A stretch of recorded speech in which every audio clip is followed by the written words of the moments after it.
Some more reaction to the swearing in of the new Premier of New South Wales. Joining me is my regular panel, Parnell Palm McGuinness, Managing Director at the strategic communications firm Agenda C, and Darrin Barnett, former Press Secretary to Prime Minister Gillard and now a Fellow of the McKell Institute. Thank you both for your time. Parnell, first to you. With the swearing in of Dominic Perrottet, obviously it comes at a time of difficulty for the Liberal Party. Berejiklian still under the cloud, the former Premier Gladys Berejiklian under the cloud of the ICAC developments. But the fact is she was very popular, and it's hard to follow a popular leader into office, isn't it? It'll be very hard. People are already missing her, and I think she's set up the state very well for emerging from the COVID pandemic. But there's a level of personal popularity that went with her stoicism and the hardest times of the pandemic. And frankly, also simply the nerve that it took to stand up every day and insist that we were going to stay as open as we could, but then also make the really hard decisions about locking down when she had to. And I think enormous admiration accrued to her in that process, as it does to leaders around Australia. And it will not transfer as easily to the newly elected Premier or the newly appointed Premier, even though he was very instrumental in many of those decisions. Darrin Barnett, your thoughts on that? Because Dominic Perrottet, while he's been a minister for a number of years now, Treasurer for quite a while too, 4.5 years, he's got the experience, but it's hard to follow a predecessor who is still popular despite the controversy.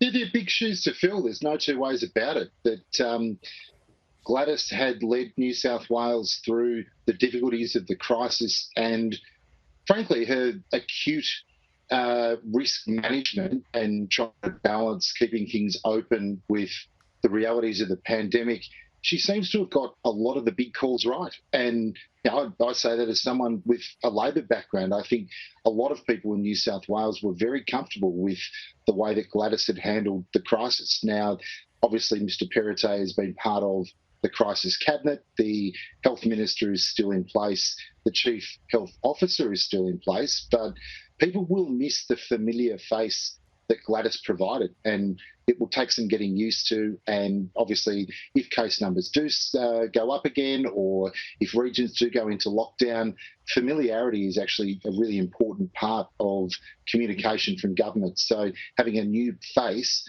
will add a degree of uncertainty for the public. But equally, he has been around for quite some time. He's been Treasurer for quite some time. Let's give him a chance to do the best that he can in a very important job. I think it's a wrong view that there's going to be some big shift to the Conservative or right flank here, Parnell, particularly when you've got a Treasurer like Matt KEAN, the leader of the moderates. Exactly. The team that they've got there is very well balanced, very representative of the Liberal Party broad church.